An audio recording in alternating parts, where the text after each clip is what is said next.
പരിശുദ്ധ പരമാദിവ്യകാരുണ്യത്തിന് എന്നേരവും ആരാധനയും സ്തുതിയും പുകഴ്ചയും ഉണ്ടായിരിക്കട്ടെ. നമ്മൾ വിശുദ്ധിയെക്കുറിച്ച് ഇങ്ങനെ ധ്യാനിച്ച് വരാണ്.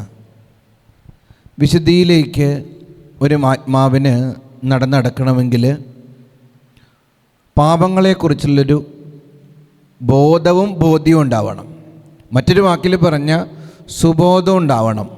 ഞാൻ പാപിയാണ്, ഞാൻ അഴുക്കിലാണ്, ഞാൻ തിന്മയിലാണെന്നൊരു ആത്മാവിന് ഒരു അക്സെപ്റ്റൻസ് ഉണ്ടാവണം.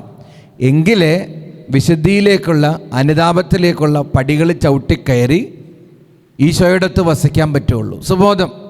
സുബോധം നഷ്ടപ്പെട്ടു പോകരുത്. ഇന്നത്തെ കാലഘട്ടത്തിൽ സുബോധം നഷ്ടപ്പെട്ടു പോകുന്ന ഒത്തിരി പേരില്ലേ. മദ്യപാനിക്ക് കുടിച്ച് സുബോധം നഷ്ടപ്പെട്ടു എന്നുള്ളതാണ്. വ്യഭിചാരിക്ക് ആ പാപത്തിൻ്റെ ചങ്ങലകളാൽ ബന്ധിക്കപ്പെട്ട് ആ നൈമിഷിക സുഖങ്ങളിൽ വ്യാപരിച്ച് സുബോധം നഷ്ടപ്പെട്ടു. സ്വർഗഭോഗിക്ക് സുബോധം നഷ്ടപ്പെട്ടു പോവുകയാണ്.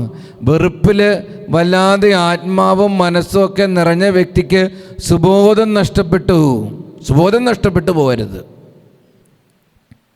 ബോധം ഉണ്ടാവണം, സുബോധം ഉണ്ടാവണം. ധൂർത്തപുത്രൻ്റെ ഉപമയിൽ ധൂർത്തപുത്രൻ എന്തു പറ്റി? അവൻ ആദ്യം സുബോധമില്ലാത്തവനായിപ്പോയി. അവന് പാപവഴികളിലൂടെയൊക്കെ ചരിച്ച് അവസാനം പന്നിക്കൂട്ടിൽ അവസാനിക്കുകയാണ്. എല്ലാ പാപവും അവസാനിക്കുക, എല്ലാ പാപിയുടെ ജീവിതം അവസാനിക്കുക പന്നിക്കൂട്ടിലാണ്. അനുതാപമില്ലെങ്കിൽ പന്നിക്കൂട്ടിൽ നരകക്കുഴിയിൽ അവസാനിക്കും. സുബോധം ഉണ്ടാവട്ടെ. ധൂർത്തപുത്രന് പിന്നീട് സുബോധം ഉണ്ടായി.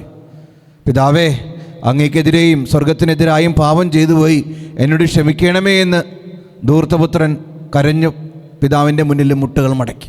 ഇതുപോലെ സുബോധത്തിലേക്ക് കടന്നു വരാനുള്ള കൃപയ്ക്ക് വേണ്ടി നമുക്ക് ഇന്ന് പ്രാർത്ഥിക്കാം.